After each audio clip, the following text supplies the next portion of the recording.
everybody, to another edition of Band, the Misadventures of Rick Dunsford and Friends. And now please welcome your host, Mr. Rick Dunsford. What's up, guys? What's up? How's it going, man?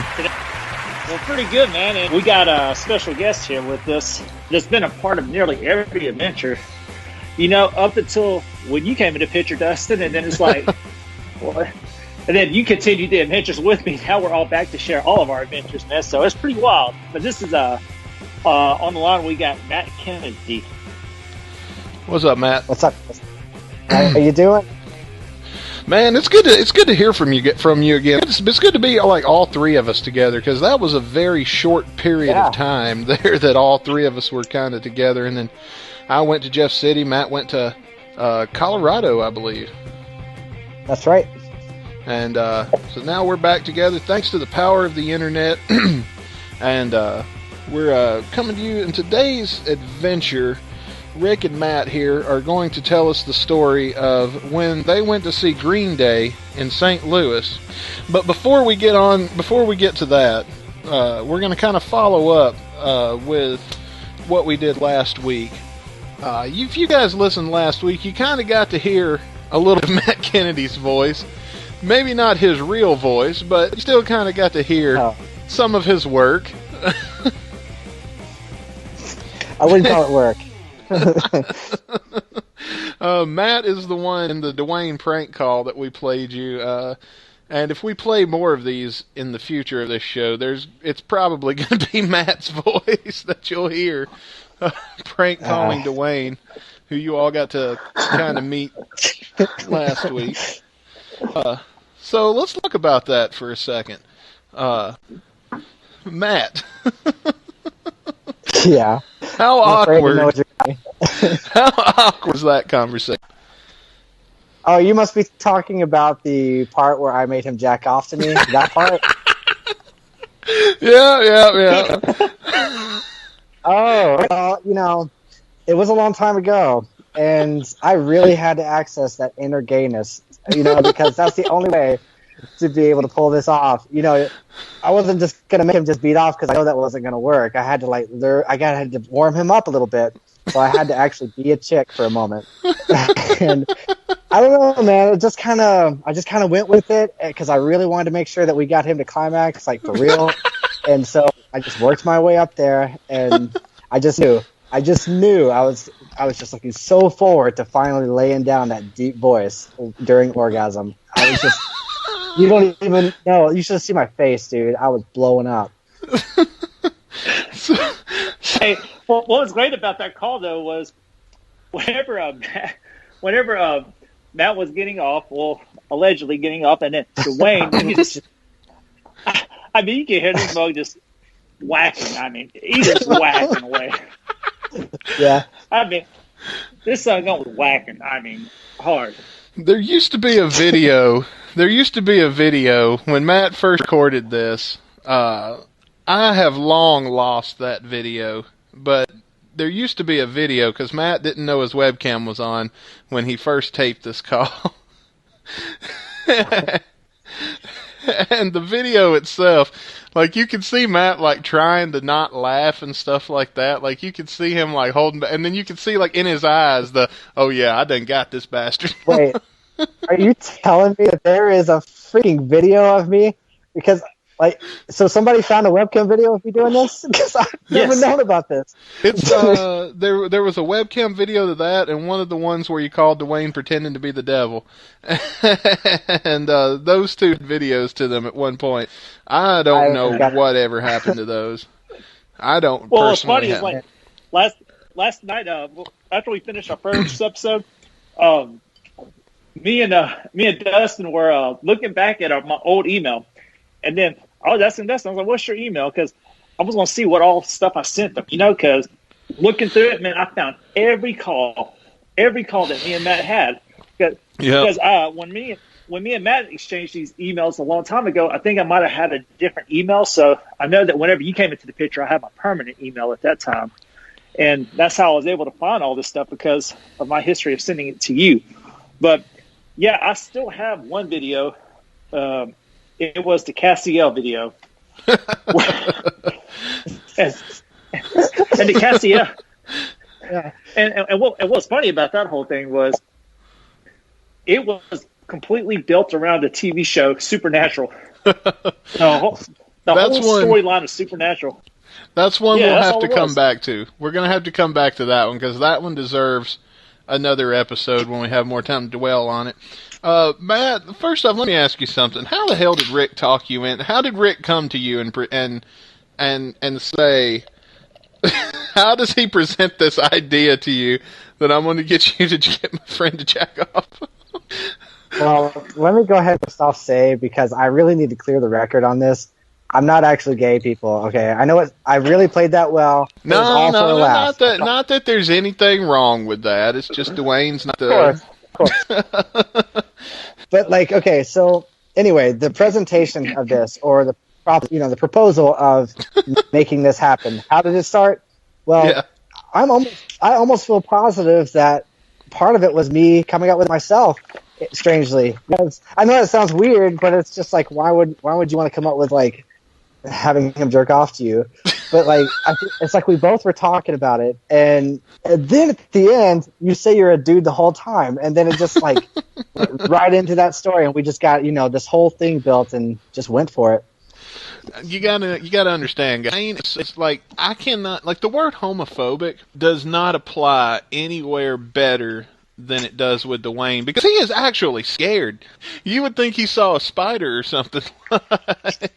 We all know the kind of person Dwayne is, but before Dwayne, me and Matt had our own. We had the original Dwayne. This guy right here, and what I mean by the original Dwayne is he's like a clone, pretty much. Maybe a little bit more sense than Dwayne. A little more sense. Now, when you tell Dwayne to do something, he would do it without asking. Joel, this guy's name is Joel. He would have to think about it for a minute, and if you pull out a $5 bill, you have one. So Joel would do anything for money, you said. Anything and this is one example of what he did for money.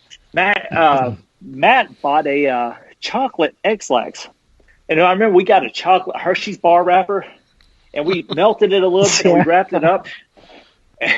And then Matt was holding it, and he straight up just botched the drop. It looked so fake. And Joel was just looking, and then Matt was like, I'll give you $10 to eat that right now.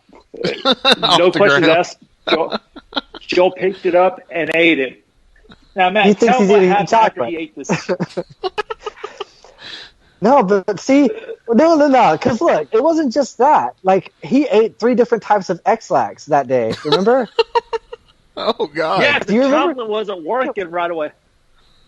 Yeah, well, no, yeah, it wasn't working. We got pills, and we said, what, did we say there were M&Ms or some kind of chocolate like M&Ms?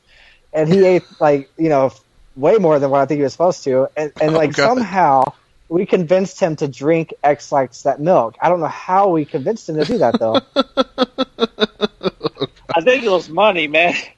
Probably, from what it sounds like. But remember, we ended up in this range girl's house with him somehow, and we didn't know her, but somehow I think Joel did, and he ended up in the toilet for the whole time we were there. We were just talking with these people. Yeah, back in these times, he had to shit at a stranger's house. Yes, dude. He stayed in there for over an hour, I know for sure. We were just so awkwardly there for no reason. We were at somebody's house that we didn't know, and these people were trying to hang out with us, and we're just thinking, okay, I think this plan backfired on us at this point because we're stuck in some hillbilly's house. I mean, when I say hillbilly, this is backwoods. You're looking and you're all right, I don't feel safe in this house. But we did it to ourselves because we X-Laxed Joel up really good. And this poor guy was in tears. He had to hurry up and go to the restroom. He runs in that bathroom. We don't see him for over an hour, and you just hear the whole time, you can hear it through the door while you're in a stranger's house. And it's not even a friendly stranger's house. It's a... Very sketch, man. But that's the sketchiness, though, back in those times, dude, we would end up we'd end up at weird house. me and Matt actually met at in a sketchy situation. I went to some party, for some. We're all still in like high school or something, I believe, or just getting out. I ended up like knowing some people at some kind of Shannon high school, and these chicks invited me to this party, and I went there. And back then, I had really long hair. I had bandanas. I had earrings. I just looked kind of wild. And I was at this party, and these chicks were just like Abercrombie wearing, just real, I guess the preppy type, not the type that would hang out with someone that would look like me. So we ended up like, it was a nonstop like argument fight the whole time I was there with these hoes. And Matt Kennedy was there. And that's how I met Matt Kennedy. And I'm like, what's up, dude? That's like, and it ended up being I remember like the first time me and Matt took a picture together. What was it? I was wearing this crazy hat and I took my pants off in these chicks' party. For no damn reason whatsoever. Dude, I would literally pull my pants down or just take off clothes, just walking in public anywhere. I didn't really care what I did back then. I was just going to I would make a scene ever. Go into like stores and act like mannequins and just mess with people. But yeah, that time, that's the first time we ever met Matt.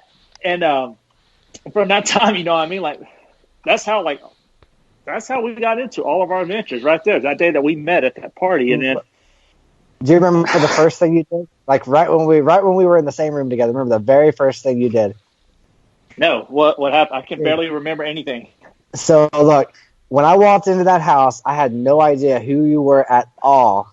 And all of a sudden, I'm like, this guy, which is you, by the way, comes up to me, and that dude just hugs me. He doesn't say anything to me. He just hugs me. And I'm like, who is this dude? And then, like, somehow from that point forward, just sparks started going off, I guess. I don't know. Yeah. That does make sense. Like now, I probably wouldn't do something like that to anyone.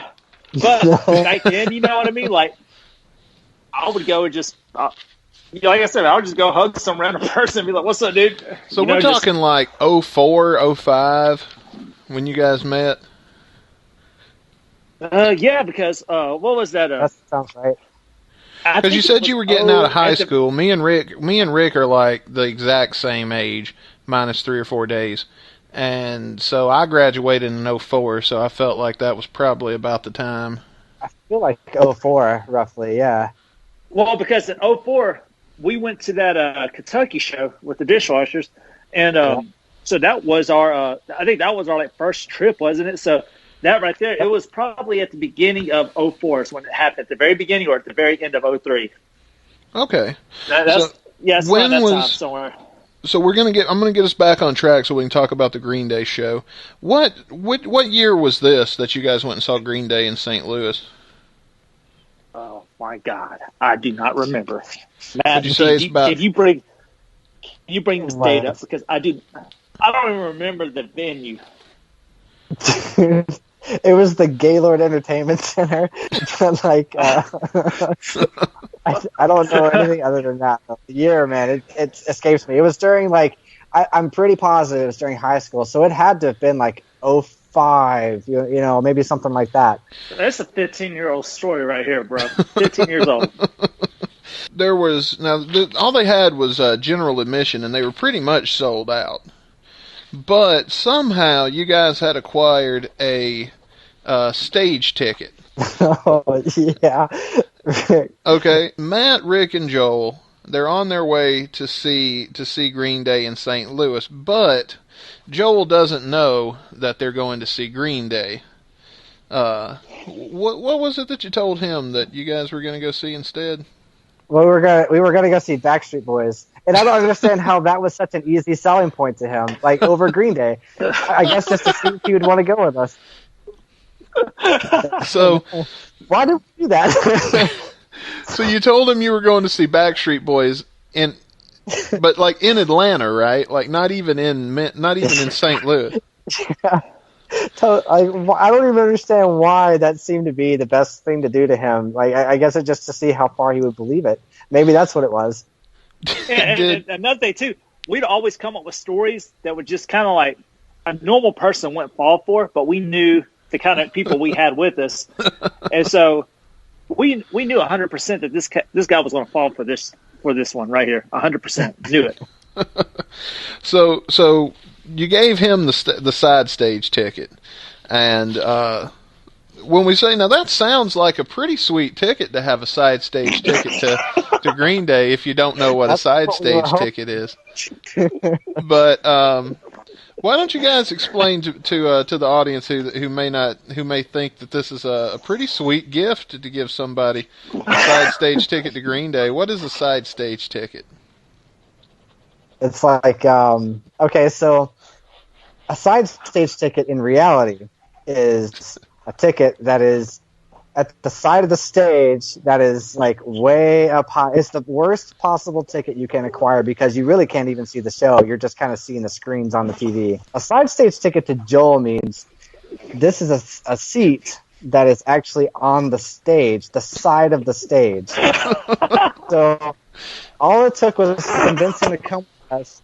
Well, I mean, he thought we were going to Backstreet Boys until we got, to a point where he was starting to notice it was in Atlanta. What we had to do, like, in order for us to be able to get Joel to accept this ticket and not be feeling like he was shafted by getting the worst possible seat, we sold it to him as the best possible ticket you could possibly have.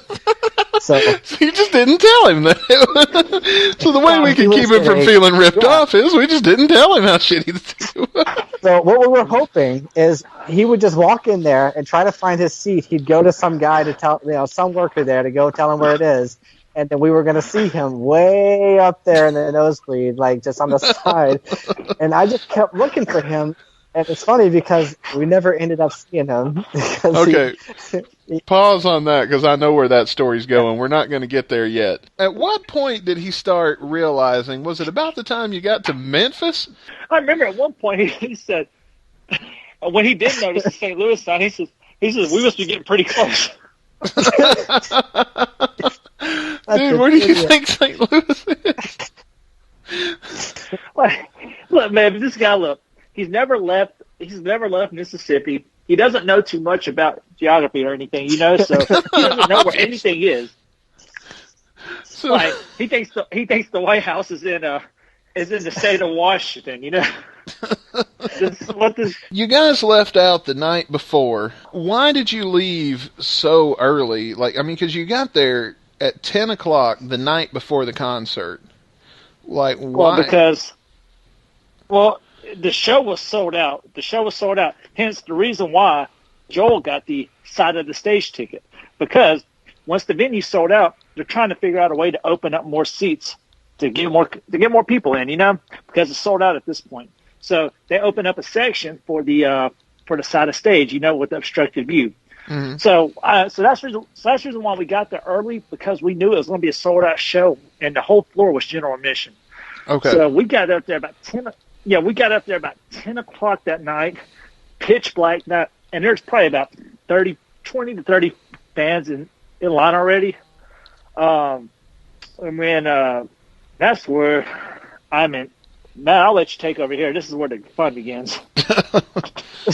Just a side note real quick before you get into the next part of the story. This took place on May 13th, 2005. Wow. That's pretty good. That is good. Nice. All right. 10 years ago, man. Now we know. Dude, that was like half my life ago almost. Yeah. Do you remember, so Joel was next to us, and we were just sitting there chilling, trying to find something to happen, because, like I said, Joel's just here for the entertainment part for us. And wouldn't you know it, just while we're there in the middle of the night, waiting in line, here comes this homeless dude.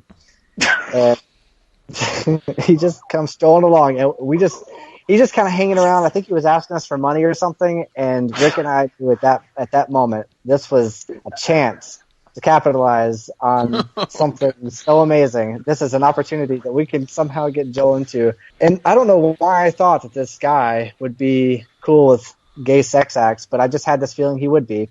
So you just had an inkling. Well, the thing is like when he was rolling on by and we started talking to him, we immediately started finding ways to make it seem like Joel was somebody looking for a good time. to this guy. And Joel was like, nah, man, nah. He had this way about him to make you like wonder if he really did or didn't want to do it. Because this stranger didn't know. We knew, but this stranger didn't know. And sitting here talking to him about like, this guy really loves like sticking things in his ass, and things like that. And this homeless guy's like, really? And he starts talking to him, getting kind of friendly. And he's like, I can stick this big black snake in your ass. And at that moment, we knew we had a keeper. And here's the thing. I actually have, I'm going to share an audio clip of that with you, Dustin, too, because you need to hear it. I've got pretty much the whole conversation. Stick a banana in your ass. Shit, use no grease. You just put it just straight in. Shit. That asshole loose. I bet that banana was happy. Yeah, I bet it was. Shit, I bet that big black pipe will be happy. Fuck too. that, man. Over there. Fuck this shit. Hey, all you gotta do, you ain't gotta tell your friends I stuffed a banana in your ass. Tell them I stuffed a black snake up your ass. Fuck that, man. It became very close to rape. I mean, we were kind of starting to get a little concerned for ourselves because it was getting close, like really built up, this energy between those two. And it just, like this homeless guy felt like Joel was in denial or something, and he was really trying to go after him. Didn't the homeless man actually try to pull Joel into the bushes? Wasn't he trying to pull? There was a park nearby, and he was like, I can take you over to that park. I want you just let's go over to the park. No. Let's get friendly. That's cool, man. You stick this up your ass. No, man. No, that's cool, man. It ain't a banana, but it's a big one. I got a black banana. This was turning out to be a situation where I felt like this was going to be premeditated rape. We were going to have to intervene. It got close, man. We were just about to abort this joke and save our friend from being raped by this crazy guy. It was almost. Honestly, at this point, we probably would have let him get to the point where he just got real physical. But before the actual penetration, we would have whooped his ass to stop this from happening. And I would have went up to this SRB and I would have told him, "You listen here, no one sticks a black snake on my boy's butt." That's the way it would have been. But me not being able to help myself, I just stood there laughing at him the whole time, not helping the friend. After the incident with the homeless man, Joel you could tell he was kind of freaked out. And and now remember, there was multiple people, all these Green Day fans in line, checking on him. And I'm not like, I wasn't like a giant Green Day fan, like I just like their hits, and I went with Matt. That's the way a lot of shows go. Matt may not be a big fan of the band I'm into, but I'll go with him, and we go with each other, and it's just pretty much just for the adventure. I remember there was this girl there's the one-armed girl in the line, and Joel was just fascinated with her. He kept trying to get with her, and me and Matt, I remember we had to tell him, like, dude, come on, man, seriously. Was she cute?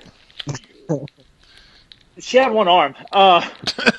She was a sweet girl, and we made friends with her. Me and Matt did make friends with her, and we talked to her for a while.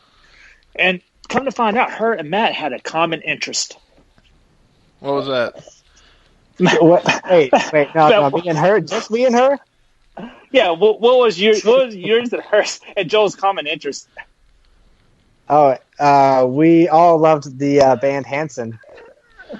Yeah, these okay. So, because like the first time I really listened to Hanson, it was definitely with you two guys that I've never really hung out that much with ever. So, yeah, it couldn't have been. It was just you guys. Totally. Yeah, I was in on it. I was in on it too. I'm not gonna lie, but because listen to this, it was a year prior to this time. It was probably. Hey, Dustin, you could probably Google this right here. Hanson at the what was the venue called the pageant? The pageant. Yeah. Yeah. I want to say 2004, or it could have been 2005. I don't know, but me and Matt went to go see Hanson, and then so we were kind of talking about that show to this one-armed girl that loved Hanson, and she ended up telling us that she ended up giving us their phone numbers because she was kind of friends with them. What? That was the greatest prank phone calls you can imagine right there with Hanson. I know. So you this is prank before called Hanson? Oh man, constantly, man, constantly. That was July Man, dude, 25th, 2004. And we've also prank phone called Weird Al. Man, we prank phone called so many different people that we'd get numbers for. Yeah, that's funny because I remember I was there for the Weird Al one. It was so weird how like people would give us phone numbers, give you phone numbers, didn't give me shit. And you would think they're bullshitting, like there's no fucking way. And then it turns out like.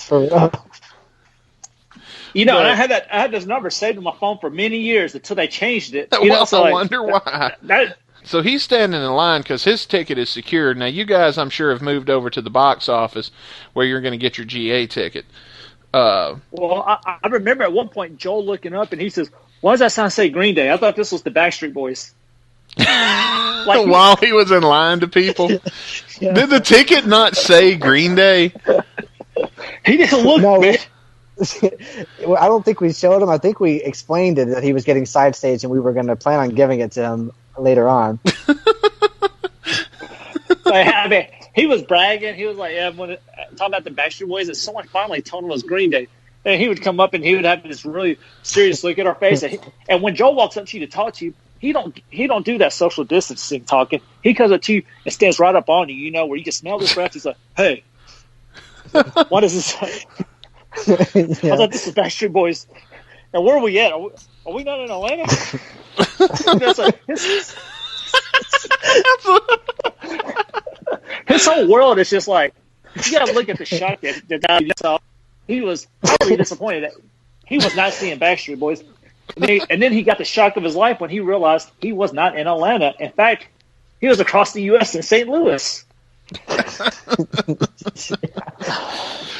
Okay, so now while he's bragging, so you said he was in line and he was like bragging to people about how great his seat was, and then somebody who told him finally that, like, dude, this is a shitty seat. Like, was it somebody in line?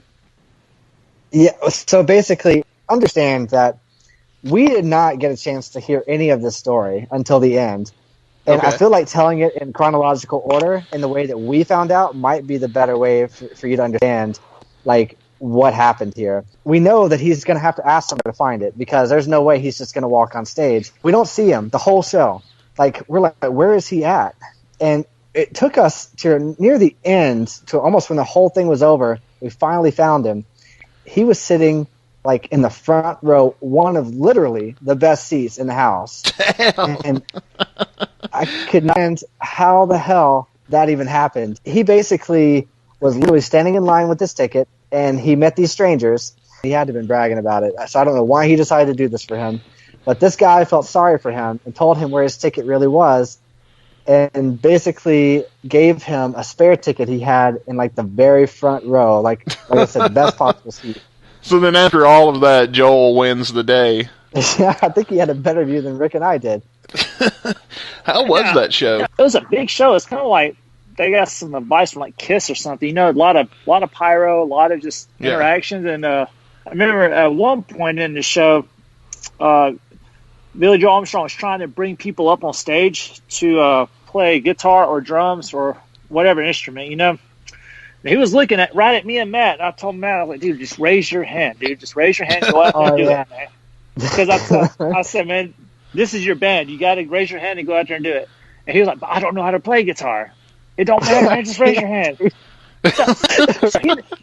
So now listen to this.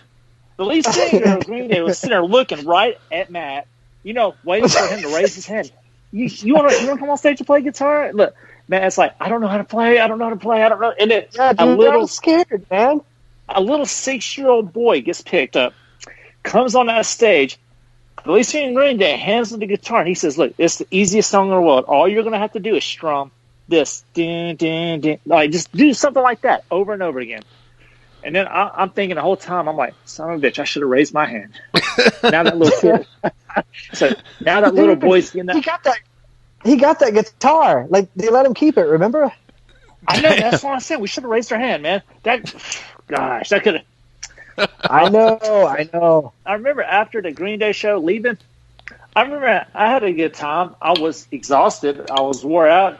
I remember looking at my buddy Matt. This dude just looked like he's just been hit by a truck. He's tired. His eyes are red.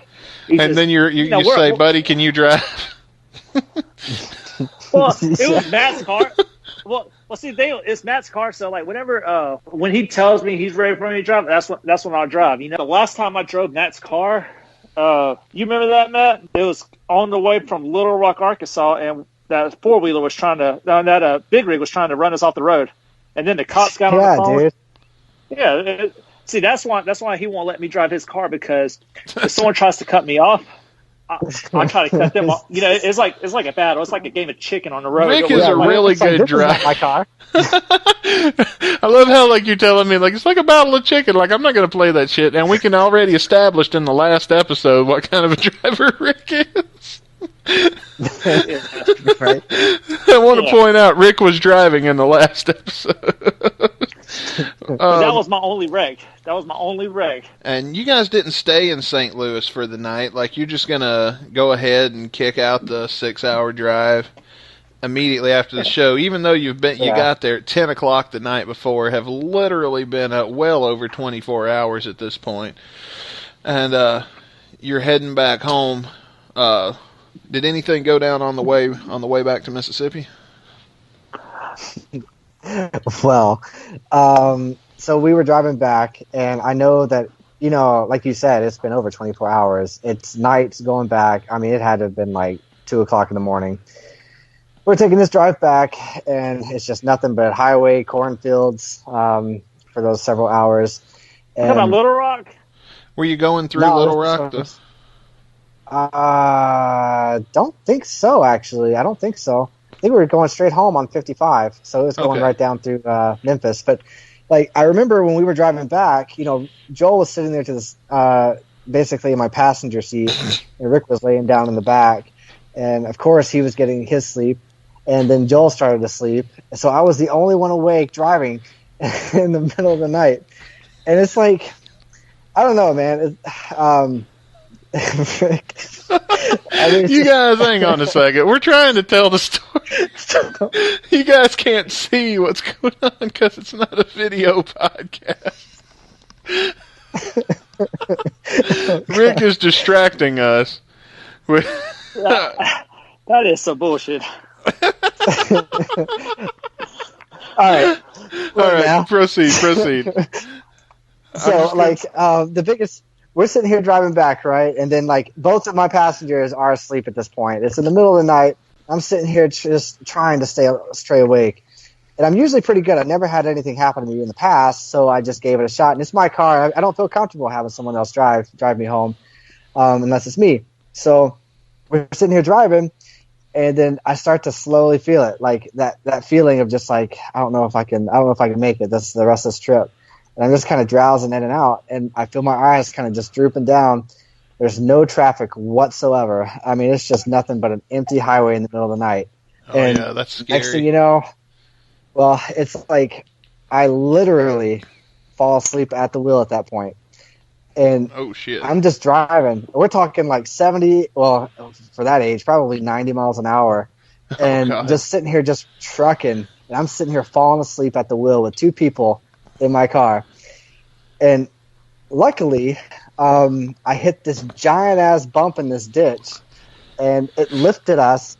And I remember very clearly someone, whether it was Rick or Joel, but somebody went, "Ah!" It was Joel. Literally screamed like a bitch. And it woke my ass so hard. And I remember pulling over to the side, and then, dude, it's like we had to, like, really take a chill pill for a minute. And Joel was giving me the biggest freaking stink eye, man. Like, he would not stop staring me down. And I was like, look, I'm good. All right, I'm good. So we start to drive again. Rick goes back to sleep. But Joel is sitting here staring me down, dude, the entire time. And it came to a point where he was making me so uncomfortable that I was like, look, we're going to have to pull over and go to sleep. I can't do this.